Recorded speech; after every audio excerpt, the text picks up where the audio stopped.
बोलो जयकारा। बोल मेरे श्री गुरु महाराज की जय। गुरु ब्रह्मा गुरु विष्णु गुरु साक्षात परमेश्वरा गुरु पार ब्रह्म स्वामी गुरुदेव महेश्वरा। त्वमेव माता च पिता त्वमेव बंधु च सखा त्वमेव विद्या च धर्मं त्वमेव मम देव बंधो चरण सद्गुरु बुद्ध मंगलाकार। जैसे वतन होते हैं भवसागर से पार। गुरु जी के सिमरन मात्र से नाशक विघ्न अनंत। तासे सब परम में ध्यावत है सुसंत। आप प्रगटे जब तुम्हें जीव का निस्तार में। शब्द न बनाए सुंदर जीव का कोतार में। नम्रता और दीनता से भेंट सद्गुरु लीजिए। मैं हूँ शरणागत तुम्हारो दास अपना कीजिए। बोलो जयकारा। बोल मेरे श्री गुरु महाराज की जय।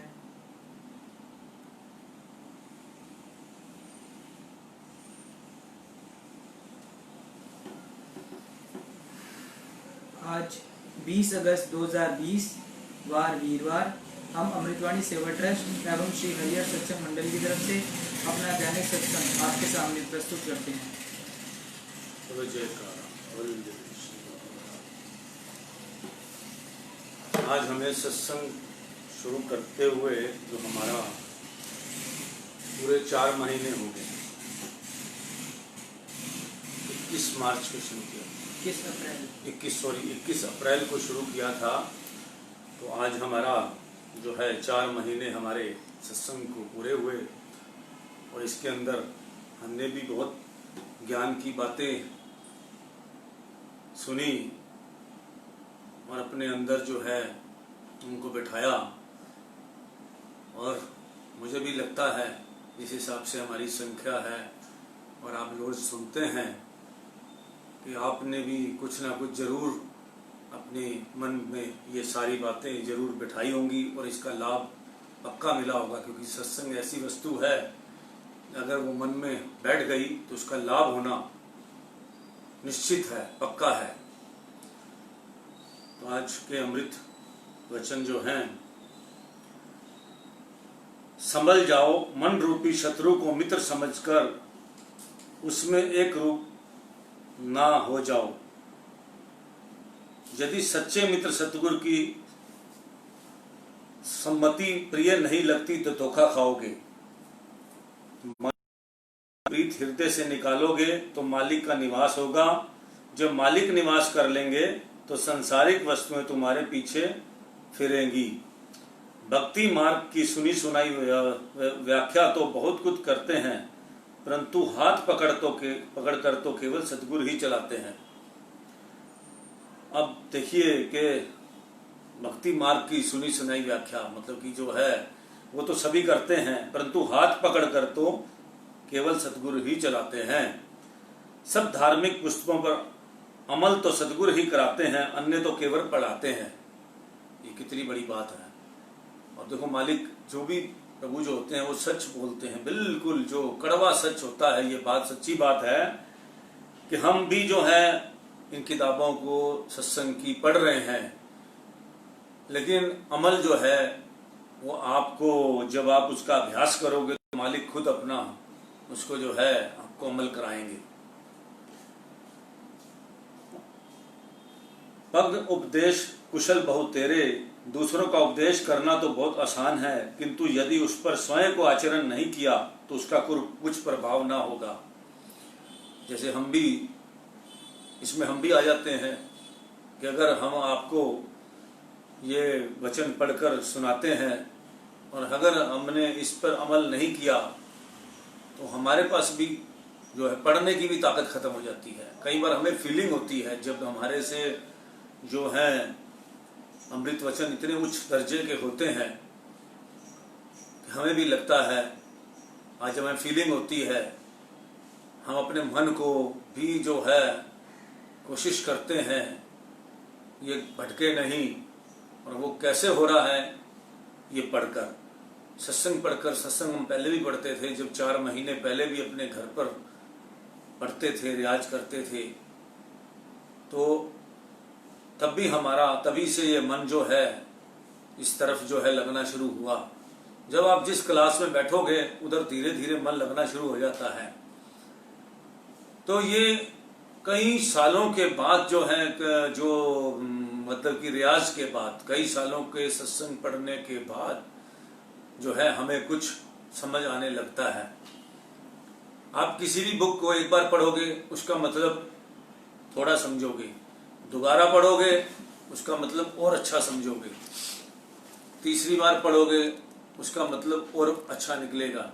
अब आप उसको और अच्छे डीपली बुझाओगे, क्योंकि ये जो हमारी धार्मिक बातें होती हैं, जब ये लिखी जाती हैं, लिखने वाले के जो है, लिखने वाला जो है वो बहुत प्रोफेसर जो है, समझो जो भी हमारी किताब से लिखता है, बुक लिखते हैं, वो कितने उच्च दर्जे की उनकी बुद्धि होती है। तो वो तब बनेगी जब हम उनको लगातार उनको पढ़ते रहेंगे, उनकी एक एक बात जो है हमारे अंदर जो है, कई बार इतने अच्छे सत्संग की किताबों के संपादकीय इतने अच्छे लिखे होते हैं कि उसको पढ़ कर भी उसमें हमारे को बहुत कुछ मिलता है। जितनी धार्मिक पुस्तकें होती हैं, जो भी इनको महात्मा लोग लिखते हैं, महापुरुष लिखते हैं, तो उसके अंदर इतनी गहरी बातें लिखी जाती हैं कि एक बार में समझ नहीं आती।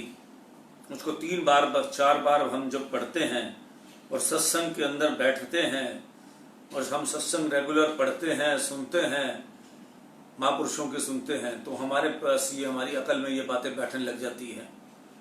नहीं तो कई बातें तो ऐसी हैं जो हमारे दिमाग से ऊपर निकल जाती हैं। शुरू में हम पढ़ते थे तो उस टाइम कई बातें समझ नहीं आती थी, फिर जब उनका मतलब समझते थे, हो आज अगर आप आरती पढ़ते हैं तो आरती का कभी आपने मतलब समझा है? जो हम आरती करते हैं, जो हमारे गुरु भाई हैं, तो आप देखिए उस आरती का मतलब क्या है। आप स्तोत्र पढ़ते हैं, गुरु महिमा पढ़ते हैं, क्या मालिकों ने कितना जबरदस्त जो है कि एक मतलब जो है, एक मंत्र है, वो सिद्ध मंत्र है।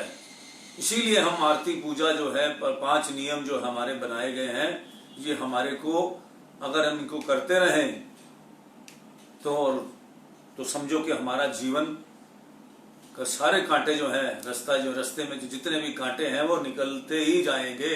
रास्ता हमारा साफ होता चला जाएगा। और जब रास्ता साफ हो जाता है, आपको पता, सड़क साफ मिल जाए तो उसमें भागना कितना आसान होता है, उसको घूमना कितना आसान हो जाता है। और हमारे जीवन का जो लक्ष्य है, मुक्ति, अपने धाम में जाना, अपने प्रभु के चरणों में जाना, वो हमारा लक्ष्य है। कोई छोटा मोटा लक्ष्य नहीं है। ये धन प्राप्त करना कोई लक्ष्य नहीं है। हमारे मालिकों ने हमें बहुत बड़ा लक्ष्य दे रखा है, मुक्ति का लक्ष्य, जिसको हमने पाना है। और वो मुक्ति का लक्ष्य जो है वो बड़ा आसान नहीं है। लेकिन मालिक, अगर हम किसी भी आदत को, किसी भी चीज की आदत बना लें और उसकी अपनी रोज की उसके अंदर शुमार कर लें, तो रास्ता आसान हो जाता है। आप रोज पेस्ट करते हैं, आप रोज नहाते हैं, आप रोज अपना फ्रेश होके आते हैं, उसके बाद आप खाना खाते हैं, तो इससे क्या है, सारा दिन हमारा क्या से अच्छा बीतेगा, क्योंकि हमने अपना तन भी पवित्र कर लिया, जो है सब कुछ अपना पवित्र कर लिया। तो उसके बाद एक रह जाता है आत्मा पवित्र, अपने मन को पवित्र करना। वो भी हम पवित्र कर लेंगे तो हमारा रास्ता तो बिल्कुल साफ हो गया। फिर तो हमें कोई दिक्कत ही नहीं है। और सारा दिन हम काम भी अच्छे करेंगे, काम भी हम आत्मा के साथ झूठ नहीं बोलेंगे, छल नहीं करेंगे, फ्रेब नहीं करेंगे। आपकी कॉन्फिडेंस कितना बढ़ेगा, आत्मसम्मान आपका कितना बढ़ेगा। अगर सच बोलते हैं आप, झूठ बोलने वालों का, चोरी करने वालों का कॉन्फिडेंस क्यों लूज होता है? अब मैं इसके बारे में आपको बड़ा विस्तृत ढंग से समझा सकता हूं, क्योंकि हम तो रोज ऐसे लोगों से मिलते हैं, कपट वाले लोग हैं, जो सरकार को भी चूना लगाते हैं, देश को भी चूना लगाते हैं, झूठ पे झूठ बोलते हैं, परिवार को भी चूना लगाते हैं, परिवार से भी झूठ बोलते हैं।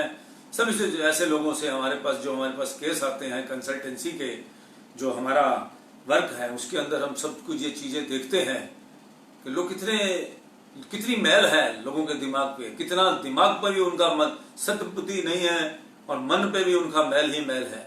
तो रास्ता कितना मुश्किल हो जाएगा उनके लिए जीवन का, तो 84 लाख के जोनियों में जाने के लिए बड़ी दुनिया तैयार है। 1% भी लोग अगर इस सृष्टि के 1% लोग भी अगर प्रभु के चरणों में चले गए तो बहुत बड़ी बात है। 135 करोड़ जनता तो अभी है, अगर इसमें 1% भी, और मुझे तो नहीं लगता, 0.1 तो लगता है, 1% का भी जो है 100वां हिस्सा जो है मुक्ति तक पहुंच सकता है। इतनी भक्ति की बात नहीं है, भक्ति कठिन नहीं है। ये रोज उनको मन जो है वो उधर लगने नहीं देता। भक्ति मुश्किल नहीं है। अब हम ये सत्संग कर रहे हैं, ये मुश्किल नहीं है, मगर क्या है, अगर हम इधर टाइम दे तो, अगर हम चाहें कि 1 घंटा हम अपना समझे, ये सोचें कि हम 1 घंटा अपना खराब करते हैं, अब सुनने वाले भी यही सोचें कि हम 1 घंटा खराब करते हैं, तो फिर तो हमारे लिए सारा कुछ ही मुश्किल है। मैं तो आपको बताता हूं, हर रोज ये बात कहता हूं कि कितने लोग हैं दुनिया के अंदर, जहां हम भक्ति की बात करें तो वो इंसान भाग जाता है, कुर्सी से उठ जाता है। मेरे पास कितने लोग आते हैं, मैं कई बार कोशिश करता हूं कहीं ऐसी जगह जाकर भगवान की बात सुनने की, तो लोग हमें उठाने के लिए कहते हैं कि भाई साहब चाय पियोगे, फिर थोड़ी देर बाद फिर भगवान की बात करते हैं, अच्छे काम की बात करते हैं, तो वो फिर वो कहते हैं कि भाई साहब जो है आप कुछ और खाने के लिए मंगा दूं आपको। मतलब कि जो है कोई भगवान की बात, कोई भगवान की कथा सुनने को तैयार ही नहीं है। जैसे कथा आपको मैंने एक बार सुनाई थी कि भगवान को नारद मुनि जी ने एक बार भगवान विष्णु जी को कहा कि आप अकेले पानी में जो है नाव पर बैठकर, ये जो है अपना शेषनाग पर बैठकर, जो आप अकेले वैकुंठ में ये घूमते हो, और जो है यहाँ पे तो कोई है ही नहीं, अकेले हैं, लक्ष्मी जी हैं और जो है आप हैं और शेषनाग जी हैं, और जो है बाकी तो कोई है नहीं वैकुंठ में, या भगवान का वास है। तो नारद मुनि को भगवान बोले कि भाई, उतन भगवान को कहते हैं कि इतनी सृष्टि की आपने उत्पत्ति की है, मगर आपके पास तो कोई, आप अकेले हैं, पर उत्पत्ति आपने इतनी की, अरबों खरबों आदमियों की उत्पत्ति की है, जीव की उत्पत्ति की है, मगर यहां तो कोई है ही नहीं कोई। तो भगवान ने कहा कि तुम्हें कोई, हमारी तरफ से कोई दिक्कत नहीं है यहाँ आने के लिए, तुम्हारे को कोई अच्छा लगता है तो किसी को ले आओ, अगर कोई आता हो तो यहाँ किसी की इच्छा हो उसको बोलो कि वैकुंठ चलना है, अगर वो वैकुंठ में आने के लिए तैयार हो तो उसको ले आओ। तो आपने भी कथा ये सुनी होगी पहले भी। तो एक सेठ के पास, लाले के पास गए नारद मुनि जी, और उसको बोले, संत रूप में गए कि भाई चलो आपको वैकुंठ ले चलें। ओहो, उसने जो तो सिर पे उठा लिया, उसने कहा कि हाँ महात्मा बात करते हो तुम, अभी मेरा कोई मरने का जब समय है तो वैकुंठ जाने की बात करते हो, मेरे तो अभी बच्चे भी जवान नहीं हुए, छोटे छोटे बच्चे हैं, भी उनको पालना है।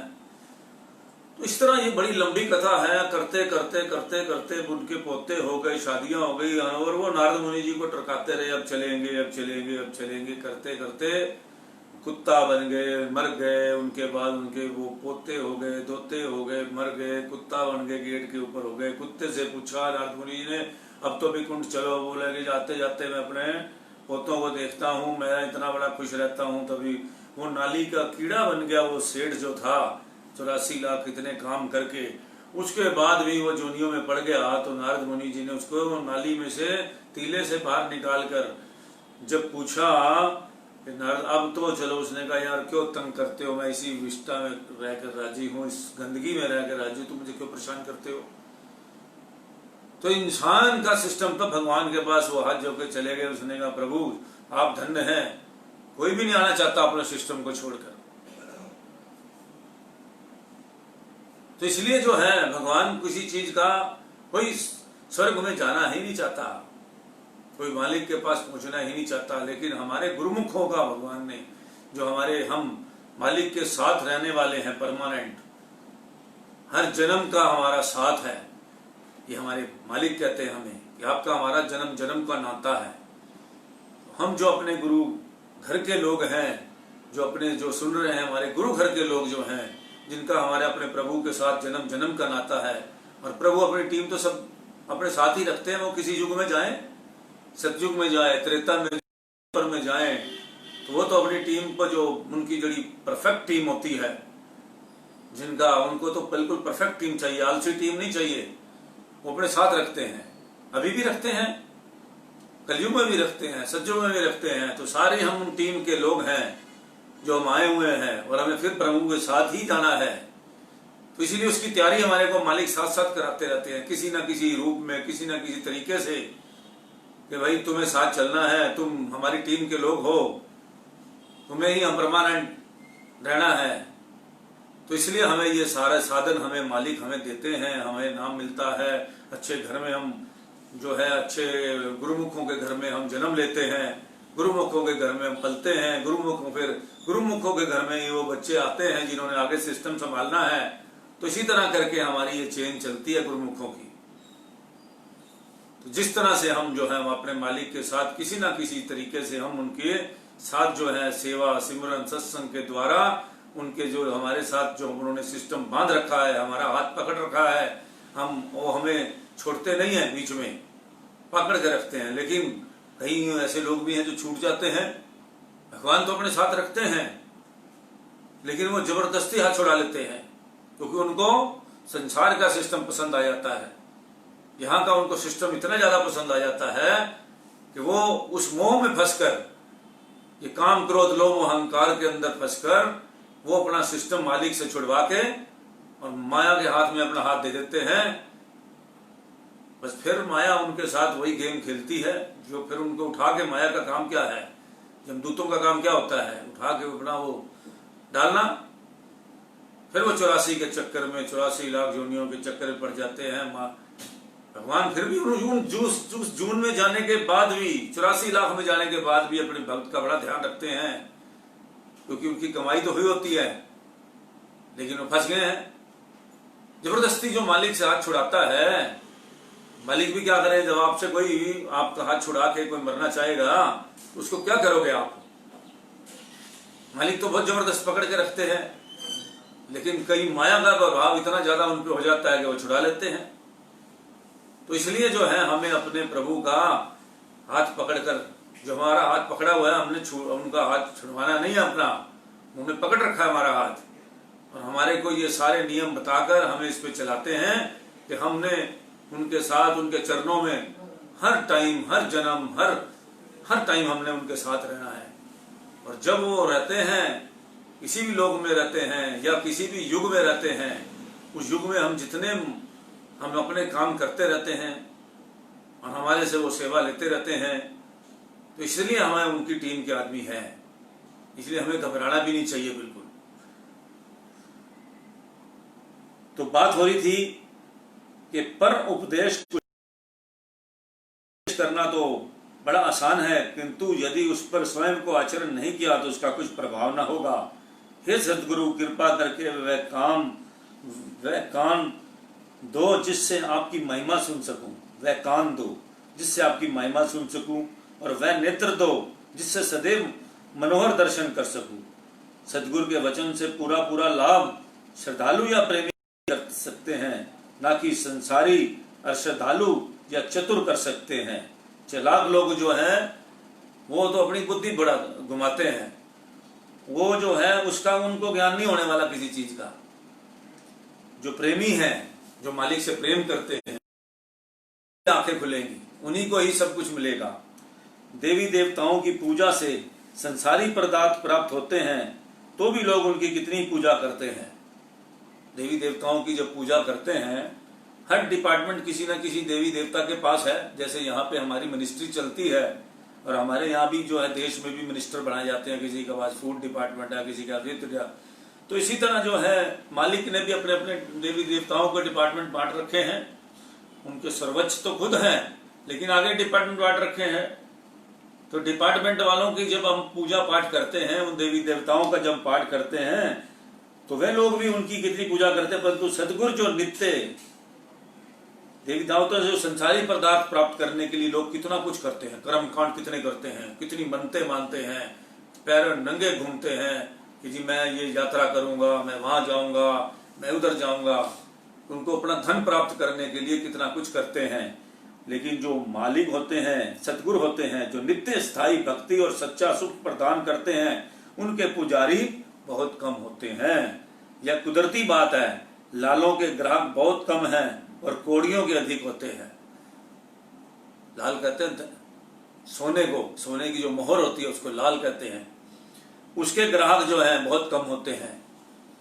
और जो है कोड़ियों के जो है, जो फिजूल की चीजों के दाम, जो जिनका थोड़ी देर यूटिलाइज करके यूज एंड थ्रो वाली आइटम को जो है प्राप्त करने के लिए खाया और फेंका, उसको यूज किया और फेंक दिया डस्टबिन में, उस चीज को प्राप्त करने के लिए हम कितने सिद्धियां, कितने जो हमें पंडित बताते हैं, जो कुछ बताता है, हाथ दिखाते हैं, जी कष्ट आ रहा है, ये आ रहा है, वो आ रहा है, उसके चक्रों में हम कितना कुछ और भगवान के आगे कितना कुछ जाके मांगते हैं। मैंने बहुत लोगों को देखा है जो सिर्फ अपनी मन्नत पूरी करने के लिए जो है दुनिया भर के सृष्टि का चक्कर लगा देते हैं कि मुझे धन दो, धन दो। कितने लोग हैं जिनके हम टच में हैं जो सिर्फ धन को प्राप्त करने के लिए, पता नहीं, सिर्फ धन प्राप्त करने के लिए, वैसे नहीं उठने वाले वो। उनको अगर धर्म प्राप्त ना हो तो कौन जा रहा है उज्जैन,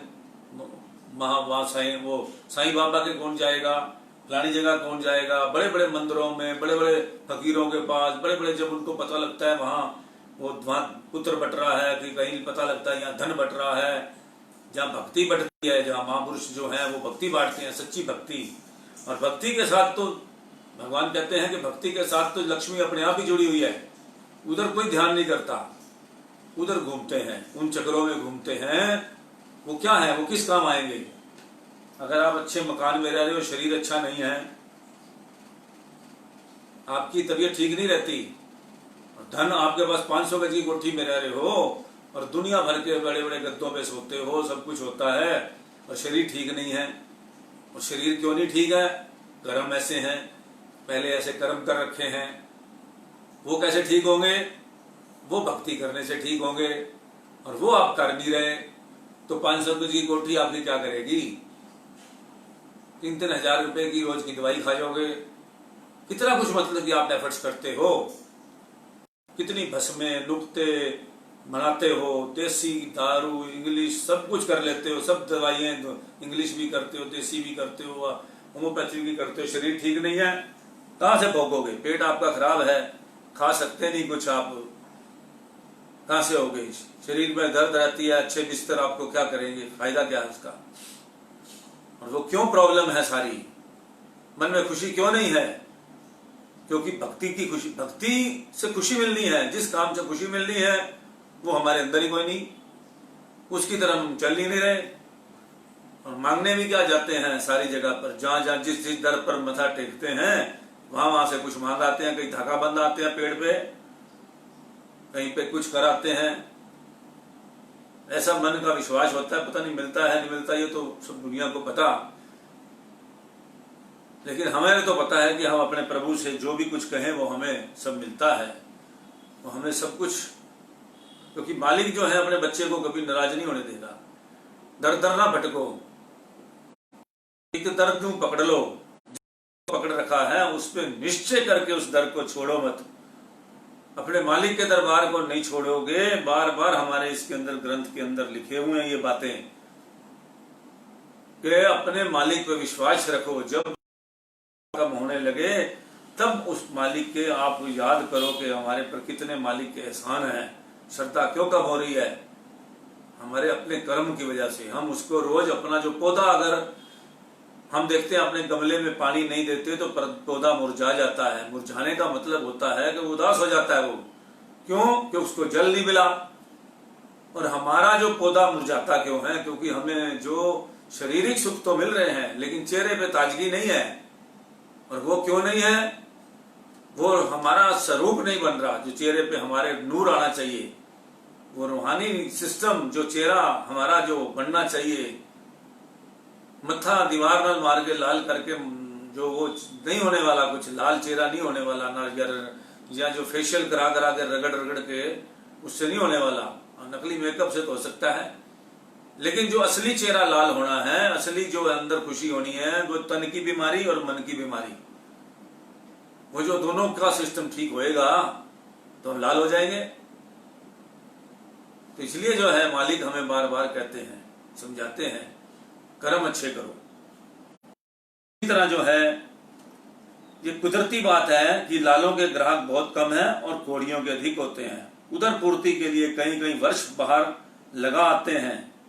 आदमी फौरन जाता है बाहर अपने पेट पालने के लिए, अपने को पालने के लिए, घर परिवार छोड़कर। परंतु आत्मिक उन्नति के लिए कुछ कोसों पर कुछ दिनों के लिए जाना भी कठिन लगता है। अगर आप किसी को कह दिया जाए जंगल में जाके थोड़ी दी भक्ति कराओ या किसी आश्रम में रुकाओ, तो बहुत कम लोग हैं। उनकी नहीं मैं कर रहा, गुरुमुखों की बात, गुरुमुखों में भी होंगे कुछ ऐसे लोग, लेकिन जो संसारी लोग हैं उनको अगर थोड़ी दिन कह जाओ कि हरिद्वार जाके सेवा करो, महापुरुषों की जाके उनकी सेवा करो, कोई करने नहीं आएगा। निस्वार्थ सेवा करने के लिए कोई नहीं आएगा। और वैसे अपने पेट पालने के लिए, उसको जो है अपने बच्चों को पालने के लिए, जो अपने जो है और संसारी ख्वाहिश जो है पूरी करने के लिए इंसान फौरन तक जाता है। वहां पता कितने घंटे काम करता है। अब फौरन में जो हमारे यहाँ से बहुत लोग जाते हैं, शुरू में मुझे भी कईयों को जो ऑफर दिया, तो उस टाइम शायद मैं बहुत पुरानी बात बता रहा हूँ आपको, 90 की या 91 की, तो उस टाइम जो है अमेरिका में किसी स्टोर पे काम करते थे, तो मेरे ख्याल $18 मिलते थे घंटे के, अब पता नहीं $20 ऐसा कुछ था। तो वहां पे जाके बंदे कितने काम करते हैं, उन पे जाके फॉरेन में जाके, आज भी हमारे कनाडा में और स्टोरों पर और अमेरिका में लोग स्टोरों पर जाकर काम करते हैं। जो भी यहाँ से नया कोई जाता है तो सबसे पहले फॉरेन में जाकर आपको वहां पे मेहनत करनी पड़ेगी, क्योंकि सब कुछ महंगा है, डॉलरों के हिसाब से है। तो डॉलरों के हिसाब से आप अपना काउंटिंग करोगे तो वहां के बच्चे हैं वहां पे जाके 16-16 घंटे 18-18 घंटे काम करते हैं, तब जाके वो अपना लाइफ को, उस अच्छी लाइफ को बिताने के लिए सपना थोड़ा बहुत पूरा कर लेते हैं, एक अच्छे एटमॉस्फेयर रहने के लिए, एक अच्छे तरीके से, क्योंकि वहां डिसिप्लिन है, सिस्टम है हर चीज का। आज आप एक चीज है, एक जहां बेतरतीब ढंग से अगर आप पौधे उगाते हो ना, आप कहीं भी कोई प्लॉट आपका खाली पड़ा है, वहीं घुसड़ घुसड़ करके आप पौधे ऐसे ही बीज डाले जाओगे, बीच में पीपल उग गया, बीच में ही सब कुछ हो गया, उसको बेतरतीब अगर आप उसको उगाओगे कुछ भी, तो उसको लोग जंगल कहते हैं, ये जंगल उग गया है। और अगर तकरीब बिल्कुल ढंग से उसको उगाओगे, क्यारी बनाओगे, क्यारी बना के वहां पे तरीके से सोचकर प्लानिंग करके पेड़ लगाओगे, उसको लोग पार्क कहते हैं, वहां लोग घूमने आते हैं। जंगल में कौन होता है, वहां पे कौन घूमेगा, उसमें जब बेतरतीब ढंग से आप घास घूस दुनिया भर का गंद फंद उगा दोगे, होगा तो वही कुछ ही जो आपने ढंग से नहीं उगाया। अगर वही चीजें ढंग से उगाई जाएं, उसको पार्क कहते हैं लोग, बड़ा सुंदर लोग कहते हैं ये पार्क था, फूल उगाएंगे। और अगर घुसड़ घुसड़ करके बीच में ही उगा दोगे सब कुछ, और एक प्लॉट के अंदर ऐसे ही सब कुछ, हर जगह कुछ लगा दिया, कुछ लगा दिया, और वो जंगल बना दोगे ना, उसको मेंटेन करोगे, तो उसको लोग जंगल कहेंगे। उसमें घुसने से लोग डरेंगे, क्योंकि उसमें लोग सोचते हैं भाई इसमें कुछ निकल ना आए, बिच्छू ना निकल आए, सांप ना निकल आए, कुछ ना निकल आए, क्योंकि पौधे वही हैं, बेतरतीब हैं, उसको कोई तकरीब से नहीं लगाया गया, प्लान से नहीं लगाया गया। इसी तरह जो भी चीज प्लान सिटी होती है, प्लान सिस्टम होते हैं, प्लानिंग से वहां लोगों को बड़ा शांति मिलती है, अच्छा फील करते हैं, कंफर्ट फील करते हैं। उस कंफर्ट को फील करने के लिए लोग देखो 18-18 घंटे वहां फॉरेन में जाके कि हमें अच्छी लाइफ, डिसिप्लिन लाइफ, लाइट नहीं जाती जी यहाँ, ये नहीं होता, वहां सफाई होती है, टाइम से मशीनों से सफाई होती है, सड़कें बड़ी सुंदर हैं, चलाने में डिसिप्लिन बड़ा अच्छा है। किस लिए पैसे खर्चते हैं वहां लोग, क्यों जाना पसंद करते हैं? डिसिप्लिन के लिए, शांति के लिए। शारीरिक शांति तो उनको तब भी नहीं, अंदर की आत्मा की शांति तो तब भी नहीं मिलती, तब भी वो वहां भटकते हैं। मगर एक उनको जो शरीर के लिए है वो फिर भौतिक सुख तो वहां मिल जाते हैं। तो इस तरह करके जो है इंसान को, हमारा थोड़ा देश जो है अगर वो हमारा भी इस तरह बेतरतीब ना बनाकर अगर डिसिप्लिन से सब कुछ किया जाता, आज आधी दिल्ली रहने के काबिल नहीं। आपको ये बात सुनानी पड़ती है, कहीं मन में कोई बात आ जाती है, आधी दिल्ली स्लम है, आदि से ज्यादा, जिसको आप सुंदर दिल्ली राजधानी कहते हो, आधे इलाके ऐसे हैं जहां पर अभी बरसातों में आप घूम के दिखा दूं दिल्ली पूरी, तो आपके कई इलाकों में पांव रखने का दिल नहीं करेगा आपको। हवा नहीं है, कहीं गलियां ऐसी हैं जहां से आदमी को स्कूटर नहीं निकल सकता। बहुत बुरा हाल है दिल्ली का। इसी तरह अगर इसी तरह के जिंदगी कोई इसी तरह की जिंदगियों से जिनको अच्छी लाइफ अच्छी लगती है, अच्छा लगता है, तो वो लोग ऐसी जगहों पे जाने के लिए फिर उसी तरह की मेहनत भी 18-18, 24-24 घंटे करते हैं। उनको सिस्टम चाहिए। इसी तरह अगर आप भक्ति की तरफ ध्यान देकर और उसमें जो है अपने अंदर चले जाइए, अपने मालिक के त्रिकुटी में ध्यान लगाकर अपने उधर जाने की आप कोशिश करें, तो आपको मन भी खुश रहेगा, मन भी खुश रहेगा, सब कुछ बढ़िया रहेगा। तो उदार पूर्ति के लिए कई कई वर्ष बाहर लगाते हैं, परंतु आत्मिक उन्नति कुछ दिनों के लिए जाना भी कठिन लगता है। हे मन, जरा सोच कि झूठी माया और नाश्वर काया के लिए लोग कितने, फिर भी उन्हें सुख का मुंह देखना सही नहीं होता। यदि तूने सत्य के लिए थोड़ा सा कष्ट सहन कर लिया तो कौन सी बड़ी बात है। इसके बदले तुझे आत्मिक आनंद कितना मिलता है, उसकी तुलना ही नहीं की जा सकती। जितनी शीघ्रता से लोग काल की ओर जा रहे हैं, यदि उतनी शीघ्रता से दयाल की ओर रुख करें तो निश्चय ही काल चक्र से छूट जाएंगे। जो सतगुरु से अंत समय तक सच्चाई से निभाते हैं, सतगुरु भी उन्हें अंत तक संयोग देते हैं। सतगुरु हम पर दुगनी कृपा करते हैं, हम भक्ति में सहायता देते हैं। एक भक्ति में सहायता देते हैं, दूसरा माया में फंसने से बचाते हैं। हे दाता, जब मैं अपने कर्मों को देखता हूं तो आशा ही नहीं होती कि आपके द्वार तक पहुंच सकूंगा, परंतु जब आपकी करुणा को देखता हूं तो विश्वास होता है। कितनी बड़ी बात है, मालिक कितने दयालु हैं। वो कहता है जब मैं अपने कर्मों को देखता हूं, हम लोग अपनी बात ही कर रहे हैं इसमें, अपने कर्मों को देखें तो हमें नहीं लगता कि हम प्रभु के द्वार तक पहुंच सकेंगे। लेकिन जब अपने अपने मालिक की तरफ हम नजर उठाते हैं और जब उनके पास पहुंचकर बातचीत करते हैं तो लगता है कि वो एक मिनट में हम अभी उनको हमारे ऊपर कोई गुस्सा नहीं है, वो हमें अपनी तरफ खींच लेंगे, अभी भी वो हमारे साथ खड़े हैं। तो ये बहुत फायदा होता है अपने मालिक को के चरणों में जाने से, अपने प्रभु को दर्शन करने से ये फायदे होते हैं। क्योंकि हम तो अपने गिल्टी फील करी होती है कि हमारे पास तो पापों के अलावा कुछ है ही नहीं। सारा दिन हम क्या करते हैं, झूठ सच चोरी चाकरी ये वो, संसार को पालने के सिस्टम कितने झूठ बोलते हैं, कितनी बातें करते हैं, कितने छल करते हैं, कितने कपट करते हैं। तो जो आदमी अगर इसको गहराई में सोचे, सच्चाई से सोचे कि हम सारा दिन कितने छल कपट और झूठ बोल के सारे काम करते हैं, अपना परिवार पालते हैं, तो उसको नफरत होने लग जाए। लेकिन जब मालिक की तरफ देखते हैं तो मालिक के पास जाते हैं तो वो कितने दयालुता से हमारे सिर पर हाथ रख देते हैं कि हमें अपने सारे सिस्टम जो है वो भूलते हुए नजर आ जाते हैं। फिर हमें दोबारा भक्ति की जागृति पैदा होती है। हे प्रभु, ऐसी कृपा करो कि आपकी याद एक पल भी ना भूले और आपके प्रदान किए हुए शब्द की कमाई करके मैं प्रत्येक कष्ट व भय से सुरक्षित हो जाऊं।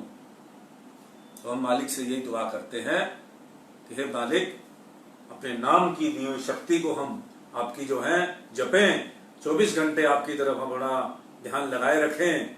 चलो 24 घंटे नहीं तो जो हमारे नियम हैं, 1 घंटा सुबह, 1 घंटा शाम को, और सवेरे शाम आरती पूजा सत्संग सिमरन ध्यान, उसकी तरफ हम लगे रहें तो हमारा जो है ये भी जन्म अच्छा कट जाएगा और अगला भी अच्छा कट जाएगा।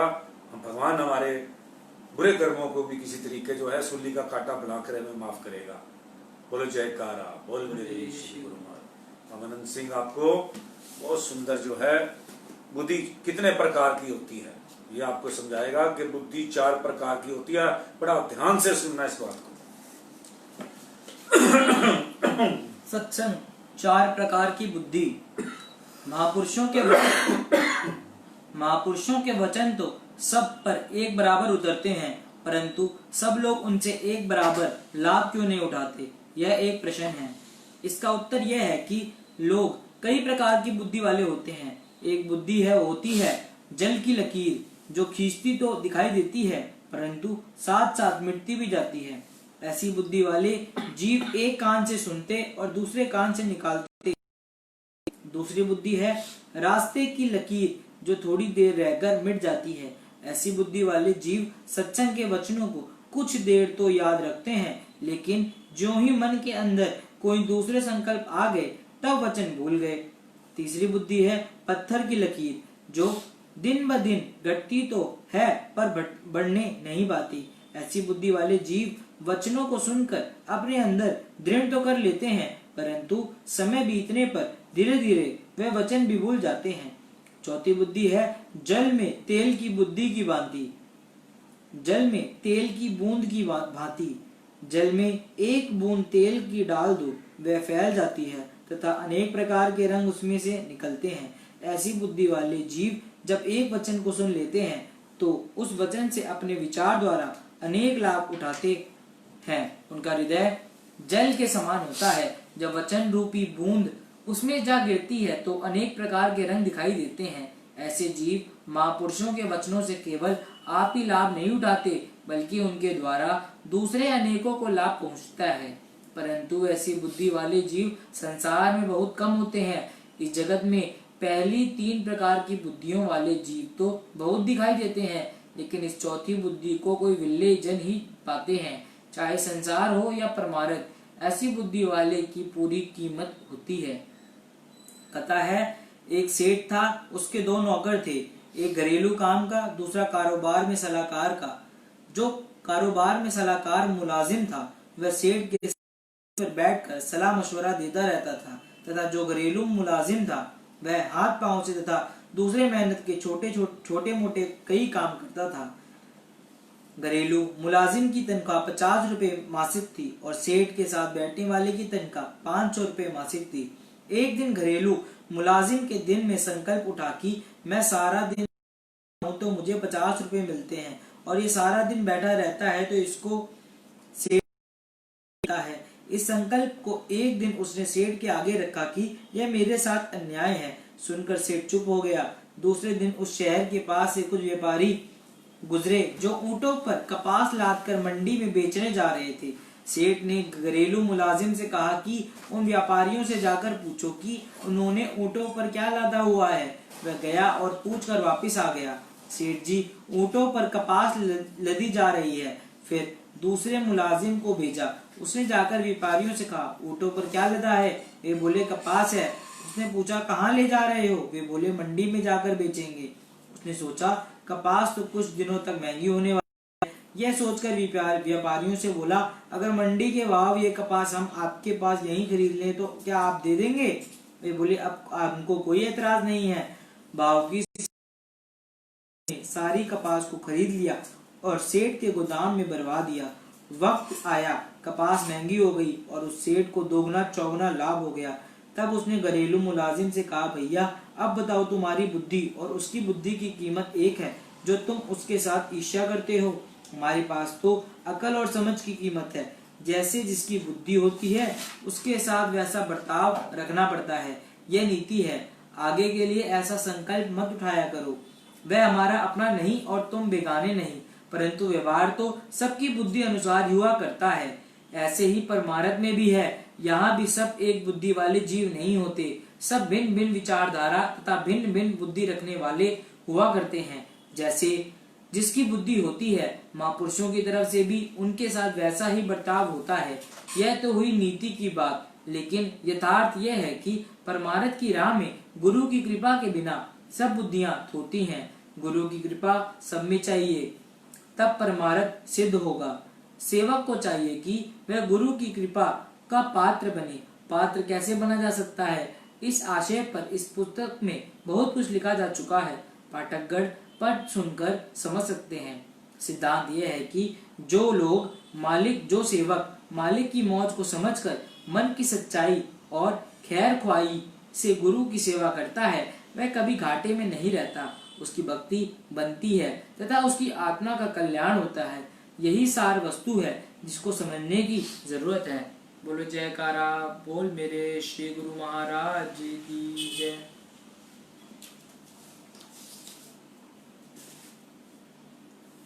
सत्संग मन की प्रकृति। ए मन नीच संगाती भाइयों, ए मन नीच संगाती, शुभ कर्मों को पीठ देते हैं अवगुण बंदा छाती। निंदिया बखीली अच्छी लागे, हरि चर्चा लागे ताती, सूरदास नरका दे कारण कस कस बंदा छाती।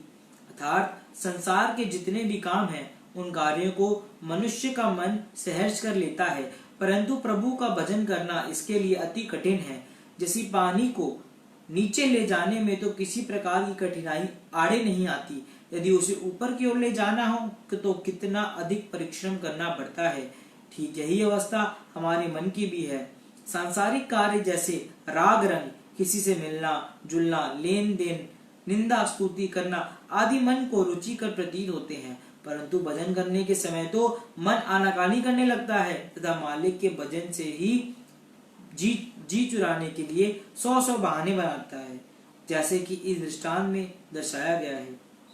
एक बार देवादिदेव अगजग नायक त्रिकालदर्शी श्री 108 श्री परमहंस दीनदयाल जी श्री प्रथम पातशाही जी महाराज जयपुर में किसी एक साधु की कुटिया में विराजमान थे। वह साधु एक मकान बनवा रहा था। कुछ एक मजदूर वहां काम किया करते थे। सायंकाल सभी मजदूरों को अपना अपना पारिश्रमिक भी मिल जाता था। एक दिन एक ब्राह्मण ने उस साधु के यहाँ सेवा करने के लिए विनय की। साधु ने उस ब्राह्मण को दैनिक मजदूरी नियत करके उसे एक आसन और माला सौंप दी। साथ में कहा कि तुम इस स्थान पर इस स्थान पर बैठ जाओ और केवल राम राम कहते रहो। साय समय मजदूरी लेकर अपने घर चले जाना। ईंटे पत्थर गारा ढोने में तुम्हें कष्ट होगा।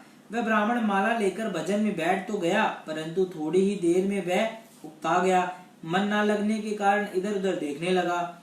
एक मजदूर उचित ढंग से काम ना कर असावधानी से कर रहा था। उसे देखकर वह ब्राह्मण मजदूर को झिड़कने लगा कि इस तरह से नहीं बल्कि इस विधि से काम करो। मजदूर और ब्राह्मण की वार्ता सुनकर उस साधु ने कहा, ब्राह्मण देवता, तुमको इस झगड़े से क्या पड़ी है? जैसा उसके जी में आए उसको वैसे ही करने दो, तुम तो अपना भजन करने में ही मगन रहो। साधु महाराज जी ने यह सुनकर ब्राह्मण बोला, हम इस प्रकार अपनी आंखों के सामने काम को बिगड़ता हुआ नहीं देख सकते और ना ही चुपचाप नुकसान को सहन कर सकते हैं। हाँ, अगर आप मेरे इस कार्य से अप्रसन्न हैं तो यह लो अपनी माला व आसन।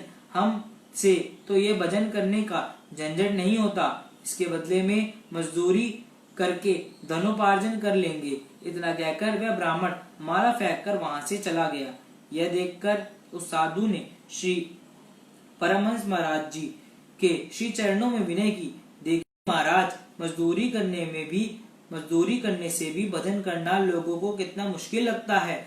तब श्री परमहंस दाता दयाल जी महाराज ने उस साधु को फरमाया, यद्यपि आपने तो उसके हित व भलाई की बात सोची थी कि इस बहाने से ही उसका समय व मन मालिक के भजन सुमिरन की ओर लगेगा, परंतु ये मन तो भजन अभ्यास में बड़ी कठिनता से लगता है। मन पर नियंत्रण रखने के लिए इस कड़ी साधनाओं में से गुजरना पड़ता है और ये उसे सहन ना कर सकने के कारण अनेकों प्रकार के बहाने बनाता है।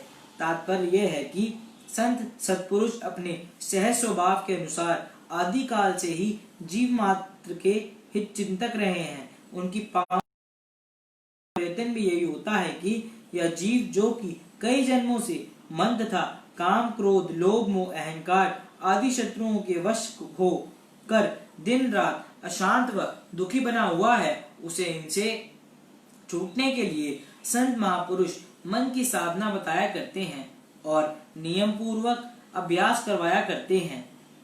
साथ ही अपने अमृतमय प्रवचनों की वर्षा कर जीव को सच्चा आनंद देते हैं, परंतु इस सच्चे आनंद को जिज्ञासु तब ही पा सकता है जबकि वह अपने सद्गुरुदेव के वचन अनुसार मन पर नियंत्रण रखकर जीव यापन करे। निम्न दोहे से भी स्पष्ट होता है, जो साई भावे नहीं सो बाट न भूजे जी, साई सन्मुख हो रहो इस मन से जूझे जी। अर्थात संसार में मन उन भाग्यशाली संसार में उन भाग्यशाली जीवों का ही वास्तव में जन्म लेना सार्थक है जो पूर्ण सत्पुरुषों की चरण शरण ग्रहण कर उनके पद चिन्हों पर चलते हैं तथा मन, इंद्रियों व इच्छाओं आदि का दमन कर अपनी सुरती को सदैव योग साधन में जोड़कर आत्मा का साक्षात्कार करते हैं। वे ही जीव सच्ची शांति प्राप्त कर लेते हैं। वस्तुत मानव का यही सच्चा मांग है। बोलो जयकारा बोल मेरे श्री गुरु महाराज की जय।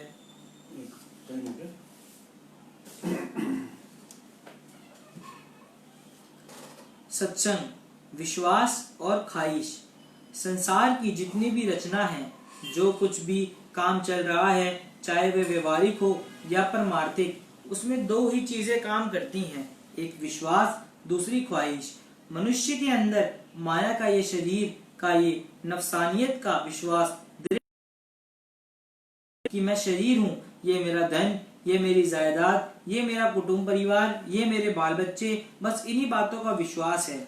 उसने निश्चय कर लिया है कि शरीर और शरीर के संबंध ही मेरे अपने हैं और इन्हीं में लगे रहने ही मेरा अपना काम है।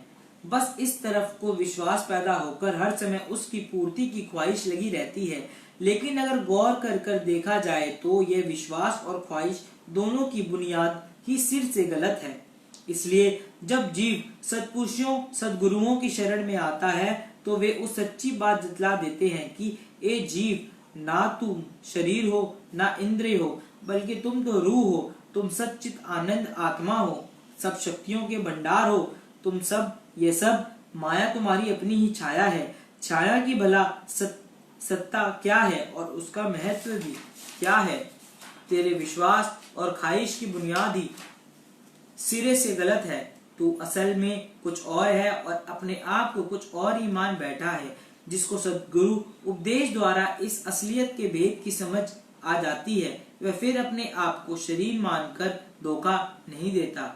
शास्त्रों और महापुरुषों की वाणियों में यह फैसला दिया गया है कि जिस प्रकार अज्ञानी जीव अपने आप को शरीर मानकर अपने और शरीर की ही सब कुछ मानकर दिन रात उसी के सेवन पूजन में लगा रहता है, बिल्कुल उसी प्रकार ही ज्ञानवान गुरुमुख अपने आत्म कल्याण के कार्य अर्थात सद्गुरु इष्ट देव भगवान के हुई सब कुछ मानकर दिन रात उनके सेवन पूजन में ही लीन रहता है।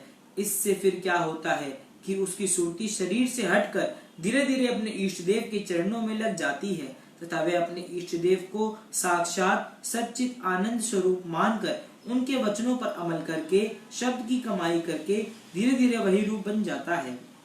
अगर इस असलियत की समझ नहीं आई तो फिर पल्ले क्या पड़ा। सोचो तो सही की दुनिया की दारों के पल्ले क्या है। माया और काया जो कि नरकों का मिसाल और 84 लाख योनियों की बुनियाद है। इसी माया और काया की मिसाल को इकट्ठा करके जीव सब कुछ प्राप्त हुआ मान बैठता है और उसी पर ही इतना अहंकार करता है। किंतु इसकी तुलना में एक विचारवान और गुरुमुख पुरुष की जायदाद क्या है। इष्ट देव का तसव्वुर, उनका ध्यान और उनका शब्द, बस यही गुरुमुख की जायदाद है। जब ऐसा विश्वास हो तो फिर जीव का काम इसी जन्म में ही बन जाता है। इसी एक बात को बुद्धिगत करना है कि ये सांसारिक पदार्थ धोखेबाज हैं और ये माया भी सब धोखा है। शरीर और नफसानियत भी धोखा ही है। ना तो तुम अपने आप को शरीर समझो, ना शरीर की मलकियत को ही अपनी मलकियत समझो। यही शरीर की और नफसानियत की ख्वाहिशें ही तुमको बार बार धोखा दे रही हैं और बर्बादी हैं। मिसाल के तौर पर जिस प्रकार कोई मनुष्य रात को प्यासा सो गया तो स्वप्न में रात भर उसको प्यास तंग करती रही। स्वप्न में प्यास के ख्यालों को लेकर नदियों, तालाबों, कुओं और दरियाओं पर जगह जगह पाता है, किंतु प्यास तो फिर भी नहीं बुझती। क्या कभी स्वप्न की प्यास ही बुझ सकती है? हरगिज नहीं। बस इसी प्रकार की ही माया की ख्वाहिशें भी हैं। जिस प्रकार मनुष्य प्यास में सो गया तो अब सोना और मरना बराबर है, इसी प्रकार शरीर की ख्वाहिशें पूरी ना होने पर जब शरीर छूट गया तो यह प्यास के ख्याल में सो जाने के बराबर है। फलतः जन्म जन्मांतरों तक नीच योनियों में ही ख्वाहिशों की पूर्ति के लिए भटकता रहेगा। इसी प्रकार जिस ख्वाहिशों में जो जीव जो कोई जिंदगी गुजारता है, अथवा जो कुछ उसने निश्चय कर लिया है, इस संसार के स्वप्न में उसी स्वप्न के इस तरह वह दिन रात वही धंधा करके परेशान होता रहता है। ना ही उसकी वह ख्वाहिश पूरी होती है, ना शांति मिलती है, ना इस पे जाहिर हुआ है कि यह ख्वाहिश दुख रूप और झूठी है। इनसे ऊपर उठना है। गुरुमुख या विचारवान का क्या काम है कि हर समय अपने इष्ट देव के दर्शन की ख्वाहिश और तड़प मन में होवे। जिस हृदय में प्रभु मिलन की या इष्ट देव के प्रेम की ख्वाहिश और तड़प नहीं है, तो समझो कि उसके अंदर मोह ममता वाली बीमारी है। जिस प्रकार बुखार आदि रोग आने से भोजन अच्छा नहीं लगता, उसी प्रकार जिसके अंदर में मोह ममता की बीमारी है, उसकी रुचि इष्ट देव के दर्शन, भजन, ध्यान और सुमिरन आदि में नहीं लग सकती। जो जो मनुष्य को बुखार उतरता है अथवा रोग निर्वृत्त होता जाता है, त्यों त्यों उसकी भूख लगती है। भूख का लगना ही इस बात का लक्षण है कि रोग कम हुआ है। इसी प्रकार जब मोह ममता का बुखार उतरने लगता है, तभी इष्ट देव के दर्शन की भूख लगती है, और यही मोह का बुखार उतरने का लक्षण है। बस ना तुम शरीर हो, ना शरीर की ख्वाहिशें ही तुम्हारी है, बल्कि प्रभु मिलन की ख्वाहिश ही सच्ची ख्वाहिश है। तथा यही ख्वाहिश और तड़प हर समय दिल में होवे।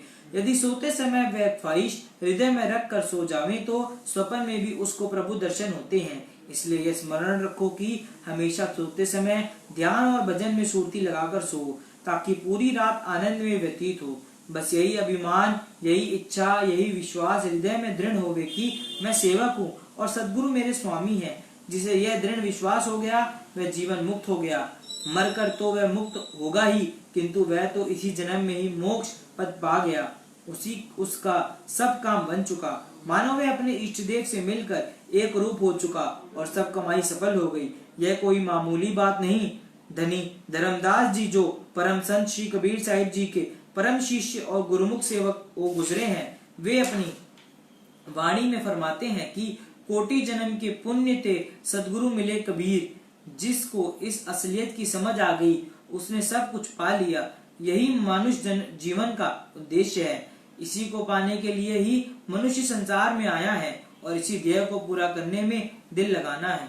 बोलो जयकारा बोल मेरे श्री गुरु महाराज की जय। आज हम अपना दैनिक सत्संग यहीं पे समाप्त करते हैं। राम राम, जय सच्चिदानंद, सत श्री अकाल।